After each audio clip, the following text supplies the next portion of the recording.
As we know, the most favorable results for the BJP are still coming in from Gujarat, where the party is leading in 11 seats. And in fact, BJP leaders here now say that they are confident of retaining all the 20 seats that they won in 1991. Now with me is Shri Narendra Modi, who is not only the party's All India General Secretary, but is also seen as a staunch Keshubhai loyalist and was once called by the Waghela group as the de facto Chief Minister of Gujarat. Narendra Modi ji, ये जो हजूरिया और खजूरिया का divide है, ये गुजरात में कब खत्म होगा? इस चुनाव के परिणाम से आपको पता चल रहा होगा कि वो स्थिति गुजरात के मतदाताओं पर कोई प्रभाव नहीं कर रही है।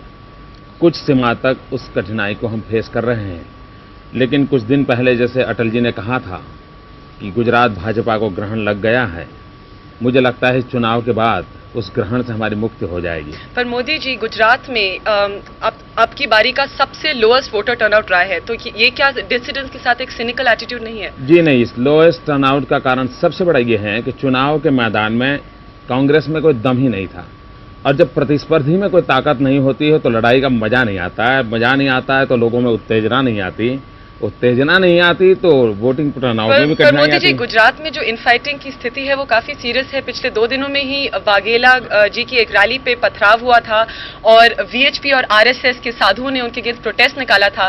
तो आप लोग गुजरात में अच्छा कर रहे हैं? आपकी जानकारी सही नहीं है। मैं गुजरात से ही आ रहा हूं, किसी रैली पर कहीं पथराव नहीं हुआ है।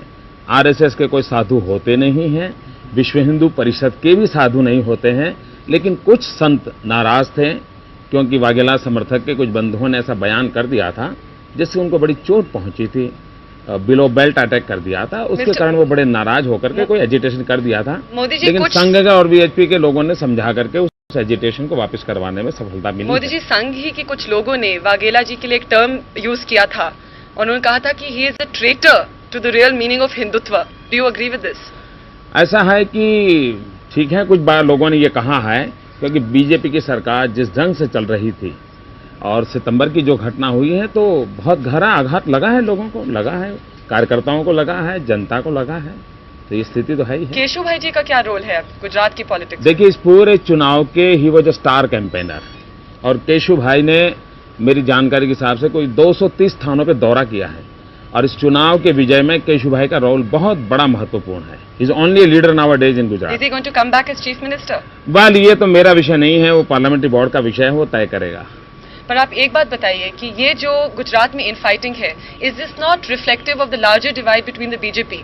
सब लोग जानते हैं कि बीजेपी में एक फैक्शन है जो आरएसएस डोमिनेटेड है और एक फैक्शन है जिसको आप मॉडरेट फैक्शन कह लीजिए, तो ये बाद में प्रॉब्लम नहीं क्रिएट करेगा? मैं नहीं मानता। ये जो झगड़ा हुआ था सितंबर में, वो मिशन और एम्बिशन के बीच का था।